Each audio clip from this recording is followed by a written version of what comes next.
ಯಾರಿಗೆ ಯಾವ ತರಹದಲ್ಲಿ ಅದು ಅನುಕೂಲವನ್ನ ಕಲ್ಪಿಸುತ್ತೋ ಆ ತರಹ ನಾವು ಆ ಮಂತ್ರಗಳನ್ನ ಪ್ರಯೋಗಿಸಬಹುದು. ಈಶ್ವರ,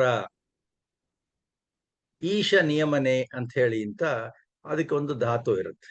ಬೇಕಾದಷ್ಟು ತರದಲ್ಲಿ ಅದನ್ನ ಅರ್ಥ ಮಾಡ್ಕೋಬಹುದು. ಇರ್ಲಿ, ಈಶ ಅಂತಂದ್ರೆ ಅಂದ್ರೆ ಈ ಜಗತ್ತನ್ನ ನಡೆಸೋದಕ್ಕೆ ಯಾರಾದ್ರೂ ಒಬ್ರು ಪ್ರಮುಖರು ಅಂತ ಅನ್ನೋರು ಬೇಕಾಗತ್ತೆ. ಇಲ್ಲಿ ಆಸ್ತಿಕ ನಾಸ್ತಿಕ ಅಂತ ಯಾರೇ ಇರಲಿ, ಕಾರ್ಯಕಾರಣ ಸಂಬಂಧದಿಂದ ಯಾವುದೋ ಒಂದು ಕೆಲಸ ಆಗಿದೆ ಅಂದ್ರೆ ಕೆಲಸ ಮಾಡಿದವರು ಒಬ್ರು ಇದ್ದಾರೆ ಅಂತ ಅನ್ನೋದನ್ನ ನಾವು ಅರ್ಥ ಮಾಡ್ಕೋಬೇಕಾಗತ್ತೆ. ಸುಮಾರು ಸಲ ಹೇಳಿದೀನಿ, ಅಲ್ಲೆಲ್ಲೋ ಒಂದು ಮಡಕೆ ಚೂರು ಇತ್ತು ಅಂತಂದ್ರೆ, ಬಿದ್ದಿತ್ತು ಅಂದ್ರೆ ನೋಡಿದ್ರೆ ಯಾರೋ ಒಬ್ಬ ಕುಂಬಾರ ಇದ್ದ ಅಂತ ಹೇಳಿ ಅನ್ಕೋಬಹುದು. ಹಾಗೆ ಈ ಒಂದು ವಿಶ್ವವನ್ನೇ ನಿರ್ಮಾಣ ಮಾಡಿದ್ರೆ ಅದ್ರ ಹಿಂದೆ ಒಬ್ರು ಯಾರಾದ್ರೂ ಇರಬೇಕು ಅಂತ ಹೇಳಿ ಅನ್ಸುತ್ತೆ. ಯಾವುದೋ ಒಂದು ಕಾರ್ ನೋಡಿದ್ವಪ್ಪ, ಕಾರ್ ಮ್ಯಾನುಫ್ಯಾಕ್ಚರ್ ಮಾಡಿದ್ರೆ ಅದರ ಮ್ಯಾನುಫ್ಯಾಕ್ಚರ್ ಒಬ್ಬ ಇರ್ತಾನೆ, ಮೋಟರ್ ಸೈಕಲ್ ಮಾಡಿದ್ರೆ ಅದಕ್ಕೆ ಇರ್ತಾನೆ, ಫ್ರಿಡ್ಜ್ ಮಾಡಿದ್ರೆ ಇರ್ತಾರೆ. ಹಾಗೆ ಆ ತರಹದಲ್ಲಿ ಈ ಒಂದು ಸೃಷ್ಟಿಯನ್ನ ಮಾಡದಂತಹ ಒಬ್ಬ ಭಗವಂತ ಅಂತ ನಮ್ಮ ನಂಬಿಕೆ. ನಮ್ಮ ಸನಾತನ ಧರ್ಮದಲ್ಲಿ ಭಗವಂತ ಇದ್ದಾನೆ ಅಂತ ಹೇಳಿ ನಂಬುತ್ತೀವಿ. ಅವನ ಸ್ತುತಿಯನ್ನ ಮಾಡ್ತೀವಿ. ಏನದು ಸ್ತುತಿ ಅಂತಂದ್ರೆ, ಸ್ತುತಿಸ್ತು ಗುಣವರ್ಣನಂ ಅಂತ ಹೇಳಿ ಭಗವಂತನಿಗೆ ಒಂದಷ್ಟು ಗುಣಗಳನ್ನ ನಾವು ಆರೋಪಿಸ್ತೀವಿ. ಆರೋಪ ಅಂತಂದ್ರೆ ಏನೋನೋ ಹೇಳ್ಬಿಡೋದಲ್ಲ. ಅಂದ್ರೆ ಆ ಗುಣಗಳು ಅವನಲ್ಲಿ ನಾವು ಕಾಣ್ತೀವಿ. ಪ್ರತಿಶತ 100ಕ್ಕೆ 100 ಗುಣಗಳು ಅಲ್ಲಿ ಇದೆ ಅಂತ ಹೇಳಿ ಯಾಕೆ ಹೇಳ್ತೀವಿ ಅಂತಂದ್ರೆ, ಆ ಭಗವಂತನಲ್ಲಿರುವ ಗುಣಗಳನ್ನ ನಾವು ನಮ್ಮೊಳಗೆ ಇಳಿಸಿಕೊಳ್ಳುವಂತಹ ಪ್ರಯತ್ನವನ್ನ ಮಾಡಬೇಕು. ಆ ಮೂಲಕ ಭಗವಂತ ದಯಾಳು, ಭಗವಂತ ಕರುಣಾಳು, ಭಗವಂತ ಸರ್ವಶಕ್ತ, ಸರ್ವಂತ್ರಯಾಮಿ, ಹೀಗೆಲ್ಲ ಆ ನಿಟ್ಟಿನಲ್ಲಿ ನಾವು ಕೂಡ ನಮ್ಮ ವ್ಯಕ್ತಿತ್ವವನ್ನ ಬೆಳೆಸಿಕೊಂಡ್ರೆ ಒಂದಷ್ಟು ಉಪಯೋಗ ಆಗತ್ತೆ ಅಂತ ಹೇಳಿ ಸುಮ್ಮನೆ ಯೋಚನೆ ಮಾಡೋಣಂತೆ. ಈಗ ನಮಗೇನೋ ಒಂದು ಬೇಕಾಗಿದೆಯಪ್ಪ, ಪ್ರಯತ್ನನೂ ಮಾಡ್ತಾ ಇದ್ದೀರಾ, ಆದ್ರೂ ಕೂಡ ಇನ್ನೊಬ್ರು ಸಹಕಾರ ಬೇಕು ಅಂತ ಅನ್ಸುತ್ತೆ. ಅಥವಾ ಅದು ಎಲ್ಲೋ ಇದೆ, ನಮಗ್ ಬೇಕಾದ ವಸ್ತುನೇ ಇರ್ಲಿ ಅಥವಾ ವಿಷಯನೇ ಇರ್ಲಿ, ಅದು ಯಾರತ್ರನೋ ಇದೆ ಅಂತಂದ್ರೆ ಆಗ ಅದನ್ನ ಕೇಳ್ಬೇಕಾಗತ್ತ. ಅವ್ರನ್ನ ಅರ್ಹತೆ ಪಡ್ಕೊಂಡು ಕೇಳ್ಕೋಬೇಕು. ಅವ್ರು ಕೊಟ್ರೆ ಇಸ್ಕೋಬಹುದು. ಅಂದ್ರೆ ಯಾರ ಹತ್ರ ಇದೆಯೋ ಅವ್ರನ್ನ ತಾನೇ ಕೇಳ್ಬೇಕು. ಹಾಗಾಗಿ ಭಗವಂತನ ಹತ್ರ ಎಲ್ಲವುದೂ ಇದೆ, ಈ ಇಡೀ ವಿಶ್ವಕ್ಕೆ ಒಡೆಯ ಅವನು ಅಂತ ಹೇಳಿ ನಮ್ಮ ಭಾವನೆ. ಆದ್ರೆ ಹಿಂದಿನ ತತ್ವ ಬೇಕಾದಷ್ಟಿದೆ ಬಿಡಿ. ಅಂದ್ರೆ ಈ ಪ್ರಪಂಚವನ್ನ ನಾವು ಬಂದಾಗ ಹೇಗೆ ಸುಂದರವಾಗಿತ್ತು ಅದಕ್ಕಿಂತ ಹೆಚ್ಚು ಸುಂದರವಾದ ರೀತಿಯಲ್ಲಿ ಬಿಟ್ಟುಕೊಟ್ಟು ಹೋಗ್ಬೇಕು ಅಂತ. ಹಾಗಾಗಿ ಅಂತಹ ಭಗವಂತನನ್ನ ನಾವು ಕೇಳ್ಕೊತೀವಿ. ಏನಂತ ಕೇಳ್ತೀವಿ? ಮೊದಲನೇ ಮಂತ್ರದಲ್ಲಿ ಓಂ ವಿಶ್ವಾನಿ ದೇವ ಸವಿತರ್ ದುರಿತಾನಿ ಪರಾಸುವ ಯದ್ಭದ್ರಂ ತನ್ನ ಆಸುವ ಅಂತ ಹೇಳಿ ಕೇಳ್ಕೊತಾ ಇದೀವಿ. ಅಂದ್ರೆ ಭಗವಂತನಲ್ಲಿ ಸುಮ್ಮನೆ ಕೇಳ್ಕೊಂಡ್ರೆ ಅವನು ಬಂದ್ಬಿಟ್ಟು ತಥಾಸ್ತು ಆಯ್ತಪ್ಪ ನೀ ಕೇಳಿದ್ದನ್ನೆಲ್ಲ ನಾ ಕೊಟ್ಟಿದ್ದೀನಿ ಅಂತ ಹೇಳಲ್ಲ. ಆ ನಿಟ್ಟಿನಲ್ಲಿ ನಮ್ಮ ಪ್ರಯತ್ನ ಇರಬೇಕು. ನಮ್ಮ ಪ್ರಯತ್ನ ಇದ್ದಾಗ ಹಸ್ತವದು ದೈವ ಕೆಲವು ಮಂಕುತಿಮ್ಮ ಅಂತ ಡಿ.ವಿ.ಜಿ ಹೇಳಿದ ಹಾಗೆ ಕಗ್ಗದಲ್ಲಿ, ಭಗವಂತ ನಮ್ಮ ಕೈಯಿಂದನೇ ಈ ಪ್ರಪಂಚಕ್ಕೆ ಅಥವಾ ಈ ಸಮಾಜಕ್ಕೆ ಬೇಕಾದಂತಹ ಕೆಲಸವನ್ನ ಮಾಡಿಸ್ತಾನೆ ಅಂತ. ಅವಾಗ ಏನಾಗುತ್ತೆ, ಈಗ ಇನ್ಯಾರೋ ಒಬ್ರು ಮಾಡಿದ್ರು ಅಂತ ಇಟ್ಕೊಳ್ಳಿ. ಈಗ ಸುಮ್ನೆ ಉದಾಹರಣೆಗೆ, ಮನೆ ಕಾಂಪೌಂಡ್ ಒಳಗಡೆ ಒಂದಷ್ಟು ಸುತ್ತಮುತ್ತ ಗಿಡದ ಎಲೆ ಎಲ್ಲ ಬಿದ್ದಿತ್ತು, ಹಾಗೆ ಇತ್ತು ಅಂತ ಇಟ್ಕೊಳ್ಳಿ. ಯಾರ ಕೈಲೋ ಮಾಡಿಸ್ತೀರ, ಮಾಡ್ತಾರೆ. ಆದ್ರೂ ಕೂಡ ಕೆಲವು ಸಲ ಅನ್ಸುತ್ತೆ ನಾವೇ ಮಾಡಿದ್ರೆ ತುಂಬಾ ಚೆನ್ನಾಗಿರುತ್ತೇನೋ ಅಂತ ಹೇಳಿ ನಾವೇ ಕೆಲಸವನ್ನ ಮಾಡಿಕೊಂಡಾಗ ಸಿಗುವಂತಹ ತೃಪ್ತಿ ಇನ್ನೊಂದು ಇಲ್ಲ. ಅವಾಗ ಏನಾಗುತ್ತೆ, ಆ ಸಿಗುವಂತಹ ಸಂತೋಷ ತುಂಬಾ ಚೆನ್ನಾಗಿರುತ್ತೆ.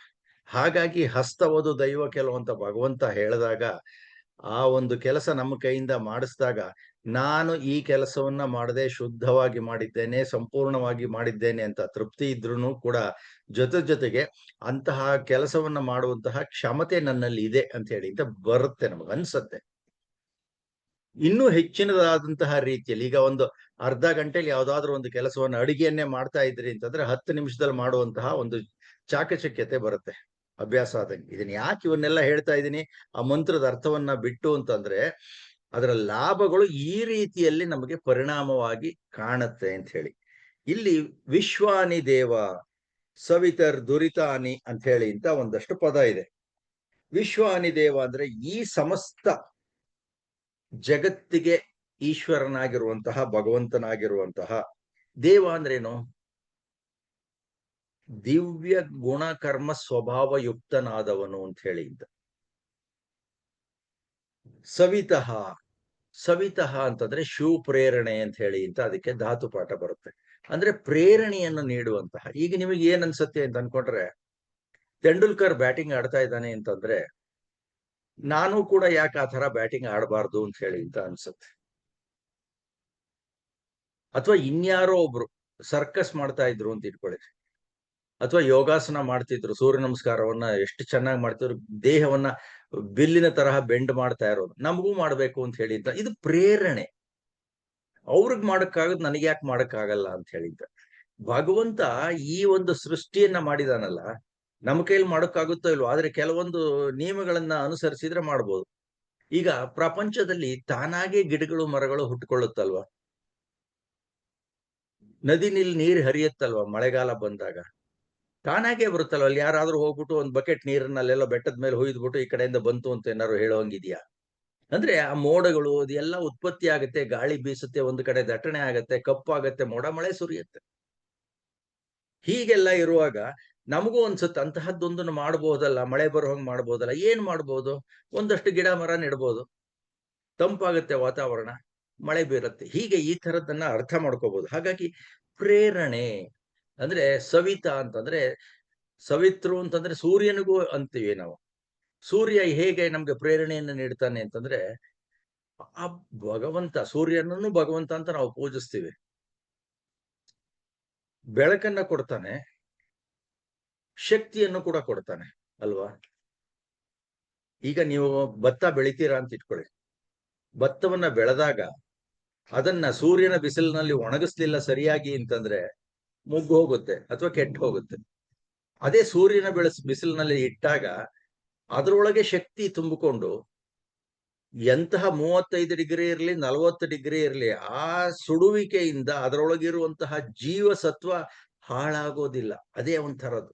ಅದನ್ನೇ ನೀವು ತಗೊಂಡೋಗಿ ಮಣ್ಣೊಳಗೆ ಹಾಕಿ ಬೀಜ ಬೆಳೆಯುತ್ತೆ, ಗಿಡ ಆಗುತ್ತೆ. ಅದನ್ನೇ ಹುರಿದು ಬಿಟ್ರೆ ಆಗಲ್ಲ. ಅಷ್ಟೇ ಟೆಂಪರೇಚರ್ ಅಲ್ಲಿ ನೀವು ಹುರಿರಿ, 35 ಡಿಗ್ರಿನೇ ಇಟ್ಬಿಟ್ಟು ಹುರಿರಿ, ಆಗಲ್ಲ. ಇದು ಶಕ್ತಿ. ಅಂದ್ರೆ ಪ್ರೇರಣೆ ಅಂತಂದ್ರೆ ಹೇಗಿರುತ್ತೆ ಅಂದ್ರೆ, ಅದೆಂತಹ ಶಕ್ತಿನಪ್ಪ ಅಂತ ಉದಾಹರಣೆಗೋಸ್ಕರ ಹೇಳಿದ್ದು ನಾನು. ದುರಿತಾನಿ ಅಂದ್ರೆ ಕೆಟ್ಟ ವಿಚಾರಗಳನ್ನ ಪರಾಸುವ, ದೂರ ಮಾಡ್ಬಿಡು ಅಂತ ಹೇಳಿ. ಬೇರೆ ಒಂದು ಮಂತ್ರವನ್ನು ಹೇಳ್ತಾ ಇದ್ದಾಗ ಮಾಡಿದ್ದುಣ್ಣೋ ಮಹಾರಾಯ ಅಂತ ಹೇಳಿದ್ದೆ. ಅದನ್ನ ಇದಕ್ಕೆಲ್ಲ ಕನೆಕ್ಟ್ ಮಾಡ್ತೀನಿ ನಾನು. ಯಾಕೆಂದ್ರೆ ಒಂದು ಮಂತ್ರದಿಂದ ಇನ್ನೊಂದು ಮಂತ್ರಕ್ಕೆ ಹೋದಾಗ ಒಂದು ಪರಿಪೂರ್ಣವಾದಂತಹ ಚಿತ್ರಣ ಸಿಗುತ್ತೆ ಅಂತ ಹೇಳಿದ್ದೆ. ಯಾಕೆ ದುರಾಚಾರಗಳನ್ನ, ದುರ್ನಡತೆಗಳನ್ನ ದೂರ ಮಾಡಬೇಕು ಅಂತಂದ್ರೆ, ಅದು ಹತ್ರ ಸುಳಿಯದಂಗೆ ಮಾಡ್ಬೇಕು. ಅದನ್ನು ಒಂದು ಸಲ ಆ ಯೋಚನೆ ತಲೆ ಒಳಗೆ ಬಂದ್ಬಿಟ್ರೆ ಸಾಕು, ಅದು ಪಾಪ ಅನ್ನೋದು ನಮ್ಗೆ ಶತಸಿದ್ಧ ಕರ್ಮ ಸಿದ್ಧಾಂತದಲ್ಲಿ ಅದು ಸ್ಥಿರ ಆಗ್ಬಿಡುತ್ತೆ. ಅವಾಗ ನಾನಾ ತೊಂದರೆಗಳನ್ನ ನಾವು ಅನುಭವಿಸ್ಬೇಕಾಗತ್ತೆ. ಹಾಗಾಗಿ ಅದನ್ನ ದೂರ ಮಾಡ್ಕೊಂಡು, ಅಂದ್ರೆ ಗಾಯತ್ರಿ ಮಂತ್ರ ಹೇಳಿದಾಗ ಭರ್ಗೋ ದೇವಸ್ಯ ಧೀಮಹಿ ಅಂತಂತೀರ. ಭರ್ಗ ಅಂತಂದ್ರೇನು? ಪಾಪವನ್ನ ಮೂಲದಲ್ಲೇ ಸುಡುವಂತಹ ಶಕ್ತಿ.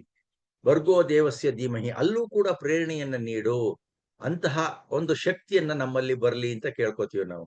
ಹಾಗೆ ಇಲ್ಲೂ ಕೂಡ ಅದನ್ನ ದೂರ ಮಾಡು. ಯತ್ ಭದ್ರಂ, ಯಾವುದು ಮಂಗಳಕರವಾಗಿದೆಯೋ, ಯಾವುದು ಸುಖವನ್ನ ನೀಡುತ್ತದೋ ಅಂತಹ ಧರ್ಮಾಚರಣೆಯನ್ನ,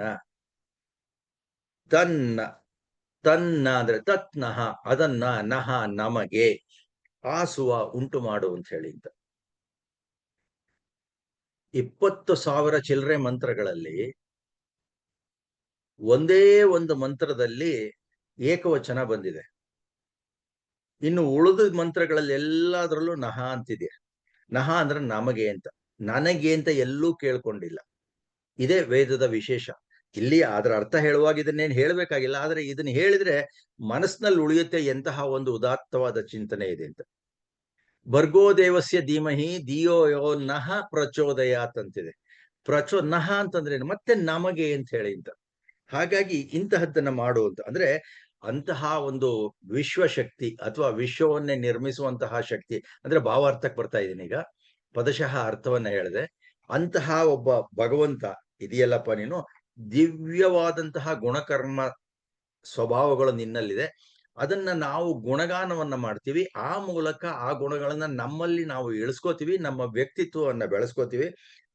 ಈ ಒಂದು ನಿಟ್ಟಿನಲ್ಲಿ ಕೆಲಸ ಮಾಡುವಾಗ ಯಾವ್ದಾದ್ರೂ ಅಡ್ಡಿ ಆತಂಕಗಳು ಬಂದು ಅಥವಾ ನಮ್ಮಲ್ಲಿ ಒಂದು ಕೆಟ್ಟ ಭಾವನೆ ಏನಾದ್ರೂ ಬರೋದಾಯ್ತು, ಏಕೆಂದ್ರೆ ಸಾಮಾನ್ಯವಾಗಿ ಹಾಗೆ ಆಗುತ್ತೆ. ಒಳ್ಳೇದನ್ನ ಸಾಧಿಸ್ಬೇಕು ಅಂದ್ರೆ ಕಷ್ಟ ಪಡ್ಬೇಕಾಗತ್ತೆ. ಸುಲಭವಾಗಿ ತಗೋಬೇಕು ಅಂತಂದ್ರೆ ಕೆಟ್ಟ ಕೆಲಸ ಮಾಡ್ಬೇಕಾಗತ್ತೆ, ಕೆಟ್ಟ ದಾರಿ ಹಿಡಿಬೇಕಾಗತ್ತೆ. ಈಗ ನನಗೆ 1,00,000 ರೂಪಾಯಿ ಸಂಬಳ ಬರಬೇಕು ತಿಂಗಳಿಗೆ ಅಂತಂದ್ರೆ ಅದಕ್ಕೆ ತಕ್ಕನಾಗಿ ಕೆಲಸ ಮಾಡ್ಬೇಕು, ಅದಕ್ಕೆ ತಕ್ಕನಾಗಿ ಯುಕ್ತಿ ಶಕ್ತಿ ಎಲ್ಲ ಇರಬೇಕು. ಇಲ್ಲಪ್ಪ ನಾನು ಹೆಂಗೋ ಹೊಡ್ಕೋತೀನಿ ಅಂತಂದ್ರೆ ಯಾರದ್ದೋ ಜೋಬ್ ಕೈ ಯಾಕೆ ಮಾಡ್ಕೊಂಡ್ಬಿಡ್ಬೋದು. ಆದ್ರೆ ಜಾಸ್ತಿ ದಿವಸ ಉಳಿಯಲ್ಲ, ಅದು ಗೊತ್ತಾಗೋಗ್ಬಿಡುತ್ತೆ. ಹಾಗಾಗಿ ಅದಕ್ಕೋಸ್ಕರ ಅಂತಹ ಕೆಟ್ಟ ಯೋಚನೆಗಳು ಬರದಂತೆ ಮಾಡು. ಆದ್ರೆ ಹಿಂದೆ ಒಂದು ಲಾಭ ಹೇಳಿದೆ ನಾನು. ಕೆಟ್ಟ ಯೋಚನೆಗಳು ಬಂದ್ರೆ ಏನಾಗುತ್ತೆ, ಅದು ಮಾತಿನಲ್ಲಿ ಬರುತ್ತೆ, ಆಮೇಲಿಂದ ಅದು ಕ್ರಿಯೆಯಲ್ಲಿ ಬರುತ್ತೆ. ಅವಾಗ ಏನಾಗುತ್ತೆ, ಕೆಟ್ಟ ಕೆಲಸ ಆದ್ಮೇಲಿಂದ ಮಾಡಿದ್ದುಣ್ಣು ಮಹಾರಾಯ, ನಾವು ಕರ್ಮಫಲ ಸಿದ್ಧಾಂತ ನಂಬಿಕೆ ಇದೆ ನಮ್ಗೆ, ಹಾಗಾಗಿ ಅನುಭವಿಸ್ಬೇಕಾಗುತ್ತೆ. ಅದು ಬೇಡ ಅಂತಂದ್ರೆ ಈ ತರಹದಲ್ಲಿ ನಾವು ಒಳ್ಳೆಯ ಒಂದು ಬುದ್ಧಿಯನ್ನ ನಮಗೆ ಕರುಣಿಸು ಅಂತ ಹೇಳಿದ್ದ. ನಾನು ಅನುಸರಿಸ್ತಾ ಇದ್ದೆ, ಪ್ರೇರಣೆಯನ್ನು ನೀಡು ಅಂತ ಹೇಳಿದ್ವಲ್ಲ. ಯಾರೋ ಒಬ್ರು ಒಳ್ಳೆಯವರು ಇದ್ದಾರೆ ಅಂತಂದ್ರೆ, ಯಾರೋ ಒಬ್ರು ಗುರುಗಳಿದಾರಪ್ಪ, ಅವರೇ ನಮ್ಗೆ ಪ್ರೇರಣೆಯನ್ನು ನೀಡ್ತಾರೆ. ಈಗ ನೀವು ಇಷ್ಟು ಜನ ಬಂದಿದ್ದೀರಾ ಇಲ್ಲಿ, ಯಾರು ಪ್ರೇರಣೆಯನ್ನ ನೀಡಿದ್ರು ನಿಮಗೆ ಬಂದಿಲ್ 1 ಗಂಟೆ ಒಂದು ಕಲಿಯೋದಕ್ಕೆ? ಶ್ರೀಧರ್ ಜಿ ಅವರು ಪ್ರೇರಣೆಯನ್ನು ನೀಡಿದ್ದಾರೆ. ಯಾವ ತರಹದಲ್ಲಿ ಪ್ರೇರಣೆ ನೀಡಿದ್ರೆ, ನಾವು ಇಲ್ಲಿ ನಮ್ಮ ಕೆಲಸವನ್ನೆಲ್ಲ ಬಿಟ್ಟು 1 ಗಂಟೆ ಇಲ್ಲಿ ಬಂದು ಕೂತ್ಕೊಂಡು ನಾವು ಒಳ್ಳೆಯದನ್ನ ಪಡ್ಕೊಂಡು ಹೋಗ್ತೀವಿ. ಇದು ಒಂದು ಪ್ರೇರಣೆನೆ, ಅಂದ್ರೆ ಒಳ್ಳೆ ಕೆಲಸಕ್ಕಾಗಿ. ಹಾಗೆ ಆ ತರಹದಲ್ಲಿ ನಾವು ಭಗವಂತನನ್ನು ಕೇಳ್ಕೊತಾ ಇದೀವಿ. ಇರ್ಲಿ, ಮುಂದಿನ ಮಂತ್ರಕ್ಕೆ ಹೋಗೋಣಂತೆ. ಹಿರಣ್ಯ ಗರ್ಭ ಸಮವರ್ತತಾಗ್ರೆ ಭೂತಸ್ಯ ಜಾತಃ ಪತಿರೇಕ ಆಸೀತ್ ಸದಾಧಾರ ಪೃಥಿವೀಂ ದ್ಯಾಮುತೆ ಮಾಂ ಕಸ್ಮೈ ದೇವಾಯ ಹವಿಷಾ ವಿಧೇಮ ಅಂತ ಹೇಳಿ ಅಂತ ಈ ಒಂದು ಮಂತ್ರ. ಇಲ್ಲಿ ಈ ಮಂತ್ರದಲ್ಲಿ ಒಂದು ವಿಷಯವನ್ನ ತಿಳ್ಕೊಂಡ್ಬಿಡ್ಬೇಕು. ಕಸ್ಮೈ ದೇವಾಯ ಹವಿಷಾ ವಿಧೇಮ ಅಂತ ಹೇಳಿ ಅಂತ ಇದೆ. ಭಗವಂತನನ್ನ ನಾವು ಅವನ ಗುಣ ಸ್ವಭಾವ ಕರ್ಮಗಳಿಂದ ಗುರುತಿಸಿ ಅವನಿಂದ ಪ್ರೇರಣೆಯನ್ನ ಪಡಿತಾ ಇದೀವಿ ನಾವು. ಯಾಕೆ ಭಗವಂತನಿಂದನೇ ಪ್ರೇರಣೆ ಅಥವಾ ಸೂರ್ಯನನ್ನೇ ಭಗವಂತ ಅಂತ ನಾವು ಅನ್ಕೊಂಡಿದೀವಿ ಅಂದ್ರೆ, ಪ್ರತಿನಿತ್ಯ ನಾವು ಸೂರ್ಯನನ್ನ ನೋಡ್ತೀವಿ. ಭಾರತದಲ್ಲಿದ್ರು ಸೂರ್ಯನನ್ನು ನೋಡ್ತೀವಿ, ಅಮೆರಿಕದಲ್ಲಿದ್ರು ನೋಡ್ತೀವಿ, ಆ ಜಪಾನ್ ಅಲ್ಲಿದ್ರು ನೋಡ್ತೀವಿ, ಎಲ್ಲೇ ಇದ್ರು ನೋಡ್ತೀವಿ ನಾವು. ಆ ತರ ಅಂದ್ರೆ ಎಲ್ಲಾ ಕಾಲಕ್ಕೂ ನಮಗೆ ಒದಗಿ ಬಂದುವಂತವರು ಭಗವಂತ ಅನ್ನೋ ತರದಲ್ಲಿ ಆಗತ್ತೆ. ಅಂದ್ರೆ ಸೂರ್ಯನೇ ಭಗವಂತ ಅಂತಲ್ಲ, ಸೂರ್ಯನನ್ನೂ ಭಗವಂತನ ರೀತಿಯಲ್ಲಿ ಉಪಾಸನೆ ಮಾಡ್ತೀವಿ ನಾವು. ಹಾಗಾಗಿ ಇಲ್ಲಿ ಏನಾಗಿದೆ ಅಂತಂದ್ರೆ, ಕಸ್ಮೈ ದೇವಾಯ ಹವಿಷಾ ವಿಧೇಮ ಅಂತ ಹೇಳಿ ಅಂತ ಕೊನೆ ಸಾಲು. ಭಗವಂತನನ್ನ ಅಷ್ಟು ಗುಣಕರ್ಮ ಸ್ವಭಾವಗಳಿಂದ ಹೊಗಳೆ ಆದ್ಮೇಲೆ, ಅವನ ಸ್ತುತಿಯನ್ನ ಮಾಡಿದ ಮೇಲೆ, ಈ ಒಂದು ಜಗತ್ತನ್ನ ಸೃಷ್ಟಿ ಮಾಡಿ ಇಷ್ಟು ಒಳ್ಳೊಳ್ಳೆಯ ಕೆಲಸಗಳನ್ನ ಮಾಡಿದಾನಲ್ಲ, ಸುಮ್ನೆ ಯೋಚನೆ ಮಾಡ್ಕೊಳ್ಳಿ. ಒಂದು 10 ತರಹದ ಹಣ್ಣಿದೆಯಪ್ಪ ನಮ್ಮ ಹತ್ರ ಸಿಗ್ತದೆ. ಹಲಸಿನ ಹಣ್ಣು, ಮಾವಿನ ಹಣ್ಣು, ಸೀಬೆ ಹಣ್ಣು, ಬಾಳೆಹಣ್ಣು, ಕಿತ್ಲೆ ಹಣ್ಣು, ಮೋಸಂಬಿ ಹಣ್ಣು, ಹೀಗೆ ನಮ್ಮ ಒಂದು ದೇಹವನ್ನ ಸೃಷ್ಟಿ ಮಾಡಿ ಅದಕ್ಕೆ ತಕ್ಕನಾದಂತಹ ಆಹಾರವನ್ನ ಜಗತ್ತಿನಲ್ಲಿ ಸಿಗೋ ಹಾಗೆ ಮಾಡಿ, ಅದರಿಂದ ಅದನ್ನ ತಿಂದಾಗ ನಮಗೆ ಪುಷ್ಟಿ, ಸಂತೋಷ, ಎಲ್ಲಾವುದೋ ಸುಖ ಸಂತೋಷ ಸಿಗುವಂಗ ಮಾಡಿ ನಾವು ಜೀವನವನ್ನು ಮಾಡದಾಯ್ತು ಅಂದ್ರೆ ಭಗವಂತ ಅದು ಎಷ್ಟು ಯೋಚನೆ ಮಾಡಿರ್ಬೇಡ. ಅವನೇ ಅಷ್ಟು ಒಳ್ಳೆಯ ಕೆಲಸವನ್ನ ಮಾಡ್ಬೇಕಾಯ್ತು ಅಂತಂದ್ರೆ, ಎಲ್ಲ ಇಡೀ ಪ್ರಪಂಚದಲ್ಲಿರುವಂತಹ ಪ್ರತಿಯೊಂದು ಕ್ರಿಮಿ, ಕೀಟ, ಪ್ರಾಣಿ, ಪಕ್ಷಿ ಎಲ್ಲದಕ್ಕೂ ಕೂಡ ಆಹಾರ ಸಿಗುವ ಹಾಗೆ ಮಾಡಿದ್ದಾನೆ. ಆ ತರಹ ಒಂದು ಒಳ್ಳೆಯ ಕೆಲಸವನ್ನ ನಮ್ಮ ಜೀವನಕ್ಕೋಸ್ಕರ ಇಂತಹ ಒಂದು ಜಗತ್ತನ್ನ ಸೃಷ್ಟಿ ಮಾಡಿದಾನಲ್ಲ ಭಗವಂತ. ಅಂತಹ ನಿಟ್ಟಿನಲ್ಲಿ ನಾವು ಒಂದು ಒಳ್ಳೆಯ ಕೆಲಸವನ್ನ ಮಾಡಿ ನಾವು ಈ ಜಗತ್ತಿಗೆ, ಈ ಸಮಾಜಕ್ಕೆ ಅಥವಾ ನಮ್ಮ ಸಂಸಾರಕ್ಕೆ ಒಳ್ಳೆಯದನ್ನು ಮಾಡೋಣ ಅಂತನ್ನುವಂಥದ್ದು. ಹಾಗಾಗಿ ಆ ಮೂಲಕ ನಾವು ಭಗವಂತನಿಗೆ ನಮ್ಮ ಕೆಲಸಗಳ ಮೂಲಕ ಸಮರ್ಪಿತರಾಗೋಣ ಅಂತ. ಇದನ್ನ ಮನಸ್ಸಿನಲ್ಲಿ ಇಟ್ಕೊಂಡ್ಬಿಡ್ತು ಅಂತಂದ್ರೆ, ಆಮೇಲಿಂದ ಮೊದಲ 2 ಸಾಲು 3 ಸಾಲು ಇದೆಯಲ್ಲ, ಅದನ್ನ ಹೇಳಿದ್ರೆ ಚೆನ್ನಾಗಿ ಅರ್ಥ ಆಗುತ್ತೆ. ಹಿರಣ್ಯ ಗರ್ಭ ಸಮವರ್ತತಾಗ್ರೆ ಅಂತ ಹೇಳಿ. ಹಿರಣ್ಯ ಗರ್ಭ ಅಂತಂದ್ರೆ ಭಗವಂತ ಒಂದು ಸೃಷ್ಟಿಯನ್ನ ಮಾಡಿದ್ದಾನೆ. ಸುಮ್ನೆ ಸೂರ್ಯ ಮಂಡಲನ್ನು ತಗೊಳ್ಳಿ. ಸೂರ್ಯ ಇದ್ದಾನೆ, ಬುಧ, ಚಂದ್ರ, ಮಂಗಳ, ಇವೆಲ್ಲ ಗ್ರಹಗಳು ಸುತ್ತಾ ಇದೆ. ಆ ಗ್ರಹಗಳ ಒಂದು ನಿಯತವಾದಂತಹ ನಿಯಮಪೂರ್ವಕವಾದಂತಹ ಒಂದು ಕಕ್ಷೆಯಲ್ಲಿ ಸುತ್ತುತ್ತಾ ಇರೋದ್ರಿಂದನೇ ಈ ಜಗತ್ತು ಸುಸ್ಥಿರವಾಗಿದೆ. ಮೊನ್ನೆನೂ ಹೇಳ್ದೆ, ಅಕಸ್ಮಾತ್ ಏನಾದ್ರು ಅವ್ರು ರಜಾ ತಗೊಂಡು ಅಥವಾ ಅಡ್ಡಾದಿಡ್ಡಿ ಹೋಗ್ಬಿಡ್ತು ಅಂತಂದ್ರೆ ಇಡೀ ಸಿಸ್ಟಮ್ಮೇ ಕೊಲ್ಯಾಪ್ಸ್ ಆಗ್ಬಿಡುತ್ತೆ, ಬಿದ್ದು ಹೋಗುತ್ತೆ ಅಂತ. ಹಾಗಾಯ್ತು ಅಂದ್ರೆ ಈ ಒಂದು ಸಿಸ್ಟಮ್ ಈ ತರ ಇದೆಯಲ್ಲ, ಇದನ್ನ ನಿರ್ದೇಶನ ಮಾಡೋನು ಯಾರಾದ್ರೂ ಒಬ್ಬ ಭಗವಂತ ಇರಲೇಬೇಕು. ಆ ಭಗವಂತ ಹಿರಣ್ಯ ಗರ್ಭ ಅಂದ್ರೆ ಈಗ ನಮಗ ನೋಡಿ ನಮ್ಗೊಂದು ತೋಟ ಇತ್ತು ಅಂತ ಇಟ್ಕೊಳ್ಳಿ, ಆ ತೋಟಕ್ಕೊಂದು ಬೆಲೆ ಕಟ್ಬೋದ? ಆ ತೋಟದ ಒಡೆಯ ನಾನು, ಮಾಲೀಕ ಅಂದ್ರೆ ಇಷ್ಟು ಕೋಟಿ ರೂಪಾಯಿನ ಒಡೆಯ ನಾನು ಅಂತ ಹೇಳ್ಬೋದು.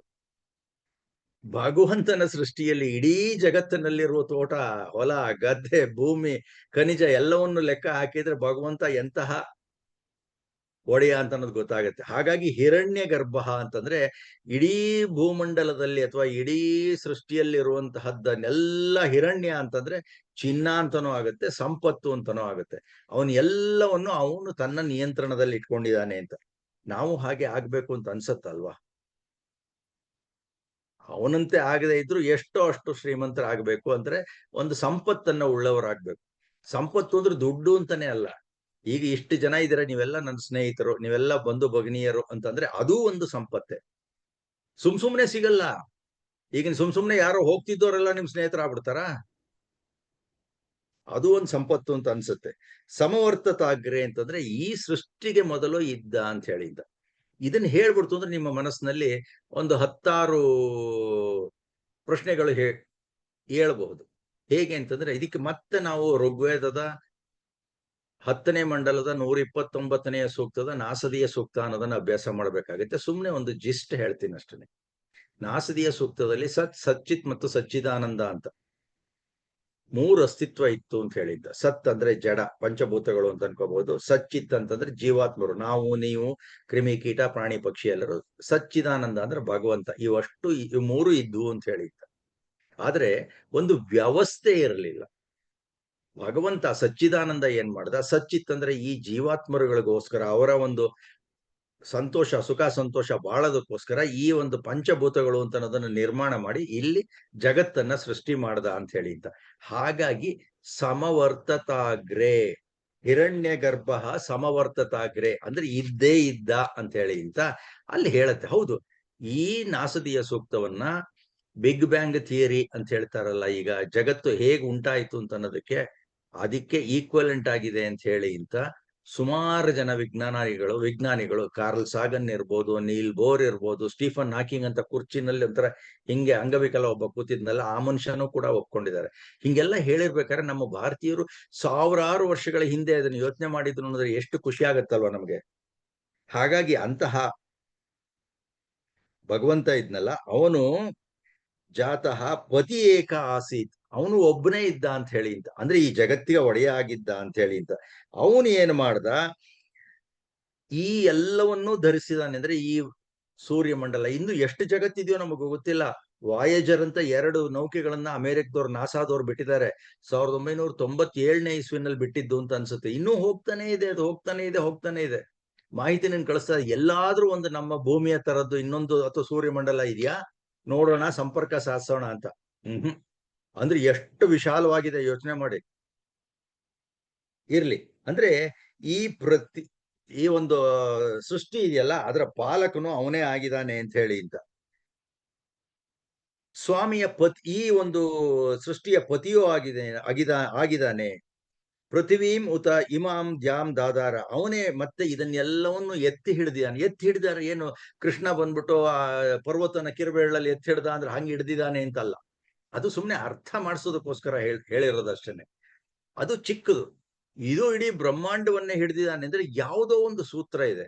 ಅದು ನೋಡಿ ಹೇಗಿದೆ ಅಂತಂದ್ರೆ, ಸೂರ್ಯಮಂಡಲದಲ್ಲಿ ಸೂರ್ಯನ ಸುತ್ತ ಈ ಗ್ರಹಗಳೆಲ್ಲ ಸುತ್ತುತ್ತೆ, ತಮ್ಮ ಅಕ್ಷದ ಸುತ್ತನೂ ಸುತ್ತುತ್ತೆ. ಈಗ ಭೂಮಿ ತನ್ನ ಅಕ್ಷದ ಸುತ್ತ ಸುತ್ತಿದ್ರೆ ಒಂದು ದಿನ ಆಗುತ್ತೆ, ಒಂದು ಪೂರ್ತಿ. ಹೀಗೆ ಅದು ತನ್ನ ಸುತ್ತನೂ ಸುತ್ತಕೊಂಡು ಸೂರ್ಯನ ಸುತ್ತನೂ ಸುತ್ತಕೊಂಡು ಹಿಂಗ್ ಬರ್ತಾ ಇದೆ.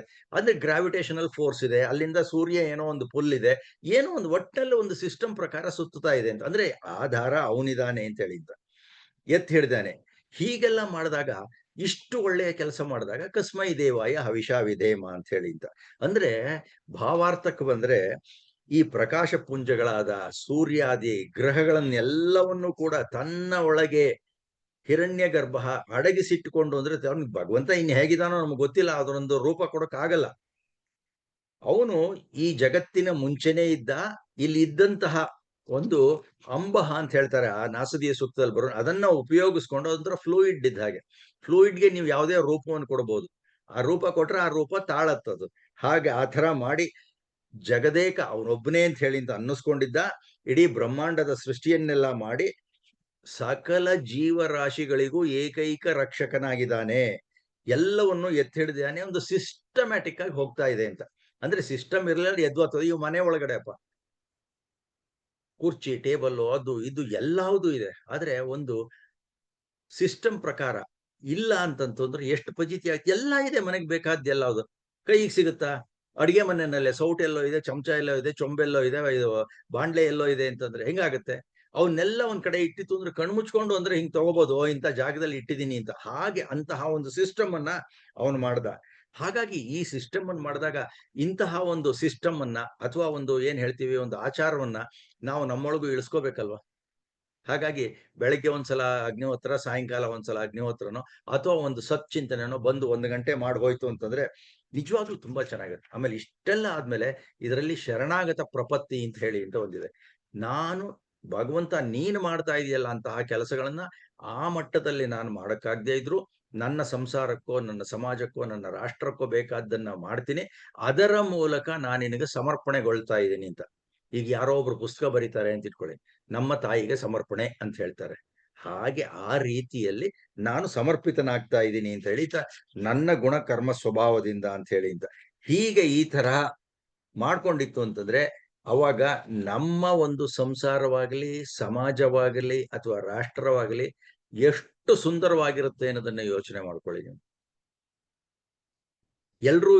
ಎಲ್ಲರಿಗೂ ಸಹಾಯ ಮಾಡಿಕೊಂಡು ಎಲ್ಲರ ಜೊತೆ ಸಹಕಾರದಿಂದ ಇತ್ತು ಅಂತಂದ್ರೆ ಈ ಜಗತ್ತು ಅಯ್ಯಪ್ಪ ನಾನು ಇಲ್ಲಿ 100 ಅಲ್ಲ 200 ವರ್ಷ ಇರಬೇಕು ಅಂತ ಅನ್ನುವಂತಹ ಒಂದು ಆಸೆ ಬರುತ್ತೆ ನಮ್ಗೆ. ಇಲ್ಲದೆ ಇದ್ರೆ ಯಾಕಪ್ಪ ಈ ಜಗತ್ನಲ್ಲಿ ನಾನು ಹುಟ್ಟಿದೀನಿ, ಇಷ್ಟು ಕಷ್ಟ ಇಷ್ಟು ನಷ್ಟ ಅಂತ ಹೇಳಿ ಅಂತ ಅನ್ಸುತ್ತೆ. ಹಾಗಾಗಿ ಇಂತಹ ಒಂದು ಸುಂದರ ಸಮಾಜವನ್ನ ಕಟ್ಟಬೇಕಾಯ್ತು ಅಂತಂದ್ರೆ ನಮ್ಮ ವ್ಯಕ್ತಿತ್ವ ಮುಖ್ಯ ಆಗುತ್ತೆ. ಅದರ ಮೂಲಕ ಅದಕ್ಕೋಸ್ಕರನೇ ಪ್ರೇರಣೆಯನ್ನ ನೀಡುವಂತಹ ಉದಾಹರಣೆ ಸಮೇತ ವೇದ ಮಂತ್ರಗಳನ್ನ ಇಲ್ಲಿ ಕೊಟ್ಟಿದ್ದಾರೆ ಅಂತ ಹೇಳ್ತಾ ನನ್ನ ಮಾತಿಗೆ ವಿರಾಮವನ್ನು ನೀಡ್ತೇನೆ. ಧನ್ಯವಾದ ಹಾಗೂ ನಮಸ್ಕಾರ. ನಮಸ್ತೆ ಅಶೋಕ್ ಜಿ, ಧನ್ಯವಾದ.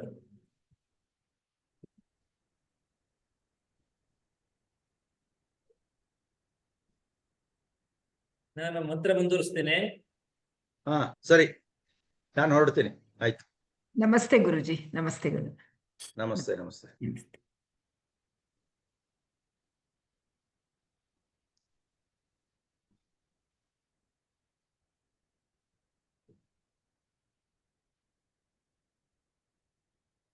ರೆಕಾರ್ಡಿಂಗ್ ಸ್ಟಾಪ್ ಮಾಡಿ ಶ್ರೀಧರ್ ಜಿ, ಇನ್ನೂ ಓಡ್ತಾ ಇದೆ ಅದು.